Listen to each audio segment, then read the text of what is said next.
Land రిజిస్ట్రేషన్లకు వసంత పంచమి kick అంట. నిన్న వసంత పంచమి సందర్భంగా ఇక్కడ సరస్వతి ఆలయాలన్నీ కూడా కిక్కిరిసిపోయినాయి. అక్కడ బాసర సరస్వతి ఆలయం కానీ ఇక్కడ ఏం ఆలయం ఉంటుంది, వర్గల్లో ఉన్నటువంటి సరస్వతి ఆలయం కానీ అక్కడక్కడ సరస్వతి ఆలయాలన్నీ కూడా మొత్తం కూడా భక్తులతోటి కిక్కిరిసిపోయినాయి. తర్వాత ఏంటిది ఇది ఉంటాయి కదా అక్షరాభ్యాసం స్టార్ట్ చేయడం కానీ లేకపోతే ఇటువంటివన్నీ కూడా చేస్తుంటారు. దీంతో పాటు కూడా ఏంటంటే మంచి రోజు కాబట్టి ఇవాళ రిజిస్ట్రేషన్ చేసుకుంటే మంచిగా ఉంటుందని చెప్పేసి చాలామంది రిజిస్ట్రేషన్కి పోటీ పడ్డారంట.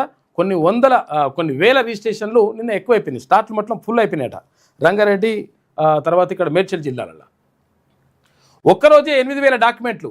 నాన్ అగ్రికల్చర్ 5,000 పైన, అగ్రికల్చర్ 2,700 దాకా ఉన్నాయట. సగటుతో పోలిస్తే 2,000 రిజిస్ట్రేషన్లు ఎక్కువైనాయంట, అధికంగా అయినాయి. రంగారెడ్డి మేడ్చల్ జిల్లాల్లో 100% స్టార్ట్లు ఫుల్ అయిపోయినాయట. నిన్న వసంత పంచమి వంత పనిచేసింది. కరీంనగర్ రిజిస్టార్ ఆఫీస్లో రద్దీ ఇట్లున్నది.